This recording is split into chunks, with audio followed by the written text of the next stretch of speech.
Alamin ang pinakabagong mga kaganapan sa Far East Broadcasting Company Philippines sa pagpapahayag ng mabuting balita ni Hesukristo sa pamamagitan ng radyo, internet at iba pang makabuluhang gawa. Narito si Dan Andrew Cura para sa The President's Report. Noong nakaraang buwan, ang banta ng pagsalakay ng Rusya sa Ukraine ay isang posibilidad lamang.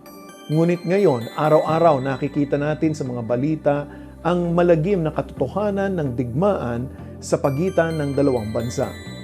Maaring milya-milya ang layo natin sa war zone, ngunit ang ating puso ay umaabot sa milyong-milyong mga Ukrainian refugees, lalo na sa mga kamanggagawa natin sa FEBC Ukraine.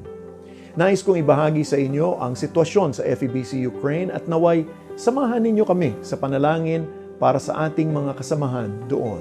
Ako po ang inyong kaibigan, si Dan Andrew, at ito po ang ating programang The President's Report. Karamihan sa atin ay nagulat sa pag-atake ng Rusya sa Ukraine noong Pebrero 24. Ngunit ang labanan sa pagitan ng Ukraine at Rusya ay hindi biglaan. Ang tensyon sa pagitan ng dalawang bansa ay umuusbong mula pa noong nabuwag ang Soviet Union noong 1991. Sa nakalipas na 8 taon, ang silangang teritoryo ng Ukraine ay naging sentro ng digmaan kung saan libu-libong mga buhay ang nasawi mula sa magkabilang panig. Noong 2014, ang FEBC Ukraine ay naapektuhan ng hidwaan sa pagitan ng pambansang mga Ukrainians at ang mga nais humiwalay sa Ukraine na tapat sa Rusya. 4 na volunteer ng FEBC Ukraine ang dinakip ng mga rebelde at pinaslang dahil sa kanilang pananampalataya.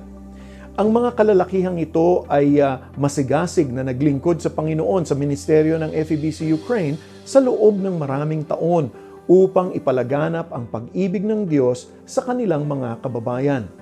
Sa parehong taon, ang stasyon na nagsasahimpapawid sa lungsod ng Slavyansk at Kramatorsk ay nawasak ng missile fire. Ang kanilang antenna tower ay nagkaroon din ng matinding pinsala. Sa gitna ng lahat ng ito, ang ministeryo ng FEBC sa Rusya at Ukraine ay nananatiling nakatuon sa pagpapalaganap ng Ebanghelyo. Sa biyaya ng Diyos, ang FEBC Ukraine ay lumago at naging isang network ng 7 FM stations na umaabot sa Russia, Moldova, Belarus, Kyrgyzstan, Kazakhstan at iba pang mga kalapit na bansa sa Eurasia. Ngayon, balik tayo sa kasalukuyang panahon. Sa pagpasok ng mga hukbo ng Rusya mula sa silangang bahagi ng Ukraine upang subukang masakop ang lungsod ng Kiev, ang mga mamamayan ay nagtago sa mga basement at tumakas patungong kanlurang bahagi ng Ukraine. Ilang FEBC Ukraine broadcasters ang nagbahagi ng kanilang sitwasyon sa pamamagitan ng mga maiikling video na na-record gamit ang kanilang mga cellphone cameras. Sa gitna ng kanilang paglikas mula sa kanilang mga tahanan o habang nananatili sa mga bomb shelter, patuloy nilang ibinabahagi ang mga mensahe ng pag-asa sa kanilang mga social media platforms upang ipahayag ang pag-ibig ng Diyos sa gitna ng krisis, upang mahikayat ang lahat na manalangin para sa kapayapaan. Isa sa mga nangungunang broadcaster ng FEBC Ukraine ay si Pastor Sergey Nakul, at siya po ay tumulong sa ilang mga pamilya sa Kiev na ngayon nasa basement ng kanilang simbahan na ginawang bomb shelter. Noong umaga ng Pebrero 24, nanawagan siya ng mga panalangin para sa Ukraine. Dear brothers and sisters, greetings to you from Kiev, Ukraine. This morning I woke up because I heard explosions. So situation is quite serious, quite dangerous, and people are afraid and concerned. People in churches are afraid and concerned. At the same time, I really appreciate you for all of your support and for all of your prayers.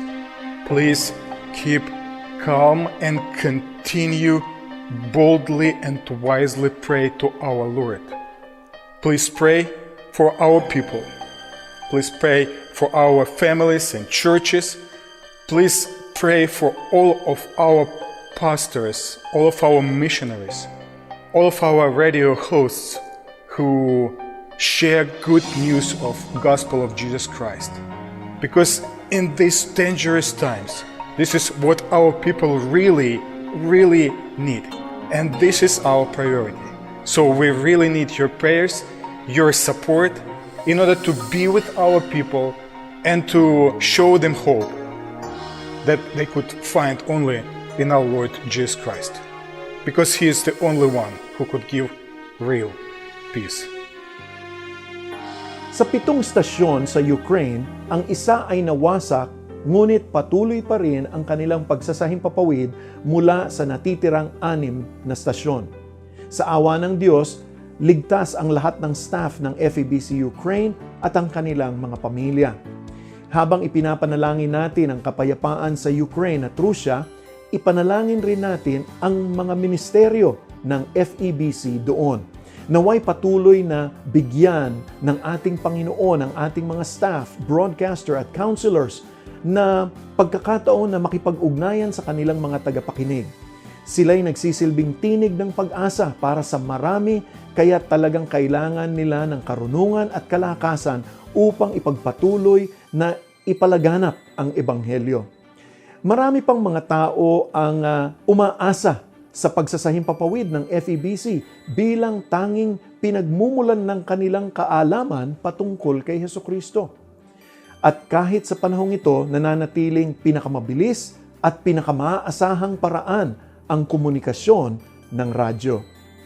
Naway lubos na maunawaan ng ating mga tagapakinig, lalo na yaong mga nasa lugar na mahirap abutin at mga lugar na apektado ng digmaan, ang hindi natitinag na pag-ibig at habag ng Diyos sa sangkatauhan.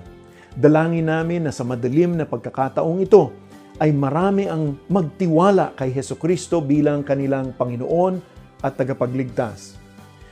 Kapag mayroon po tayong malaking pangangailangan at kakaunti ang pagkukunan, inaanyayahan po tayo ni Jesus na manalangin sa ating Ama upang humingi ng tulong. Sinabi niya sa Marcos 11, talatang 24, "Kaya nga sinasabi ko sa inyo, anumang mga bagay ang hihingin ninyo sa panalangin, manalig kayo na ito ay inyong nakamtan at ito'y mapapasa inyo."